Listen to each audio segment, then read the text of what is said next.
നമസ്കാരം. ബി.ജെ.പി. സംസ്ഥാന അധ്യക്ഷൻ ആരാകുമെന്ന കാര്യത്തിൽ എല്ലാവർക്കും സംശയമുണ്ടായിരുന്നു. ശോഭാ സുരേന്ദ്രൻ, രാജീവ് ചന്ദ്രശേഖർ തുടങ്ങിയ മികവുറ്റ നേതാക്കളുടെ പേര് വന്നിരുന്നു. എന്നാൽ ഊഹാപോഹങ്ങൾക്കും സംശയങ്ങൾക്കും വിട. ബി.ജെ.പി. സംസ്ഥാന അധ്യക്ഷനായി രാജീവ് ചന്ദ്രശേഖരെ തിരഞ്ഞെടുത്തു. കേരള ബി.ജെ.പിക്ക് ഇനി രാജീവിന്റെ മുഖം. അധ്യക്ഷ പദവിയിൽ 5 വർഷം പൂർത്തിയാക്കിയ കെ സുരേന്ദ്രന് പകരമാണ് ദേശീയ നേതൃത്വം രാജീവ് ചന്ദ്രശേഖറിനെ ബി.ജെ.പി. അധ്യക്ഷനായി നിയോഗിച്ചിരിക്കുന്നത്.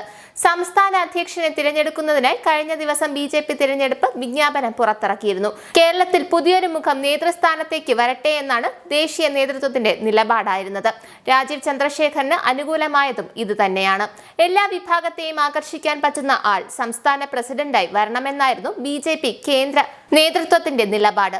മാറ്റം ആഗ്രഹിക്കുന്ന ഒരു തലമുറയെ സ്വാധീനിക്കാൻ കഴിയുന്ന നേതാവ് എന്നതാണ് ബി.ജെ.പി. നേതൃത്വം രാജീവ് ചന്ദ്രശേഖറിന് നൽകിയിരുന്ന പരിഗണന. സാമുദായിക നേതാക്കളുമായി രാജീവ് ചന്ദ്രശേഖരനുള്ള അടുപ്പവും കേന്ദ്ര നേതൃത്വം പരിഗണിച്ചു. കഴിഞ്ഞ ലോക്സഭാ തിരഞ്ഞെടുപ്പിൽ തിരുവനന്തപുരം മണ്ഡലത്തിൽ രാജീവ് ചന്ദ്രശേഖർ ചുരുങ്ങിയ സമയം കൊണ്ട് ഉണ്ടാക്കിയെടുത്ത സ്വാധീനവും ഇടപെടലും കേന്ദ്ര നേതൃത്വം കണക്കിലെടുത്തിട്ടുണ്ട്. ബി.ജെ.പി. സംസ്ഥാന അധ്യക്ഷനായി രാജീവ് ചന്ദ്രശേഖറിനെ തിരഞ്ഞെടുത്തത് അതുകൊണ്ട് തന്നെയാണ്. സംസ്ഥാന അധ്യക്ഷനെ തിരഞ്ഞെടുക്കുന്നതിനായി കഴിഞ്ഞ ദിവസം ബി.ജെ.പി. തിരഞ്ഞെടുപ്പ് വിജ്ഞാപനം പുറത്തിറക്കിയിരുന്നു. ഇന്ന് ചേർന്ന ബി.ജെ.പി. കോർ കമ്മിറ്റിയിലാണ് രാജീവ് ചന്ദ്രശേഖറിന്റെ പേർ അധ്യക്ഷ സ്ഥാനത്തേക്ക് നിർദ്ദേശിക്കപ്പെട്ടത്. രാജീവ് ചന്ദ്രശേഖറിനെ അധ്യക്ഷനായി ബി.ജെ.പി. നേതൃത്വം നാളെ ഔദ്യോഗികമായി പ്രഖ്യാപിക്കും. തിങ്കളാഴ്ച സംസ്ഥാന കൗൺസിൽ യോഗത്തിൽ പുതിയ അധ്യക്ഷൻ ചുമതലയേൽക്കും.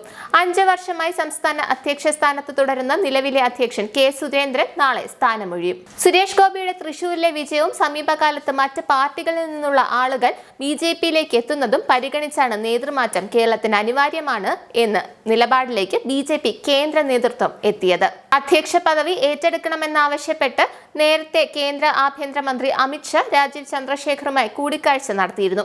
എന്നാൽ അധ്യക്ഷ പദവി ഏറ്റെടുക്കാൻ രാജീവ് ചന്ദ്രശേഖർ വിമുഖത പ്രകടിപ്പിച്ചിരുന്നതായി റിപ്പോർട്ടുകളുണ്ട്. കേരളത്തിലെ ബി.ജെ.പിയിലെ ഗ്രൂപ്പിസവും താഴെത്തട്ടിലെ നേതാക്കളുമായി അടുപ്പമില്ലാത്തതും ചൂണ്ടിക്കാണിച്ചായിരുന്നു രാജീവ് ചന്ദ്രശേഖർ അധ്യക്ഷ സ്ഥാനം ഏറ്റെടുക്കാൻ വിമുഖത അറിയിച്ചെന്നായിരുന്നു റിപ്പോർട്ട്. എന്നാൽ ഇനി കേരള ബി.ജെ.പിയെ നന്നാക്കാൻ രാജീവ് ചന്ദ്രശേഖർ ഉണ്ടാകും. വൻ മാറ്റങ്ങളും പടപ്പുറപ്പാടുകളുമാണ് വരാൻ പോകുന്നത്. രാജീവ് ചന്ദ്രശേഖറിന്റെ നേതൃത്വത്തിൽ കേരളം പിടിക്കാനൊരുങ്ങി ബി.ജെ.പി. നന്ദി, നമസ്കാരം.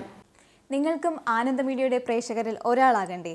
യൂറോപ്പിലും യു.എസിലും ആഫ്രിക്കയിലുമടക്കം പ്രവാസികൾ ഉള്ളയിടങ്ങളിലൊക്കെ ജനപ്രിയ ചാനലുമായി ആനന്ദ് മീഡിയ ഒപ്പമുണ്ട്. ഏഷ്യാനെറ്റ് ഫ്ലവേഴ്സ് അടക്കം നിങ്ങളുടെ വിരൽത്തുമ്പിലെത്തും. ആദ്യം റോക്കു ബോക്സ് സ്വന്തമാക്കുക. അതിൽ നിന്നും ആനന്ദ് മീഡിയ ആപ്ലിക്കേഷൻ ഡൗൺലോഡ് ചെയ്യുക, ഇൻസ്റ്റാൾ ചെയ്യുക. എന്നിട്ട് 0208586651 എന്ന നമ്പറിൽ ഞങ്ങളുടെ കസ്റ്റമർ കെയറിൽ ബന്ധപ്പെടുക. അല്ലെങ്കിൽ +91 735 660 3747 എന്ന നമ്പറിൽ വാട്സപ്പ് ചെയ്യുക. ആനന്ദ് മീഡിയയുടെ സേവനങ്ങൾ സ്വന്തമാക്കുക. മറ്റു ചാനലുകൾക്കൊപ്പം ആനന്ദ് ടിവിയും എൻജോയ് ചെയ്യുക.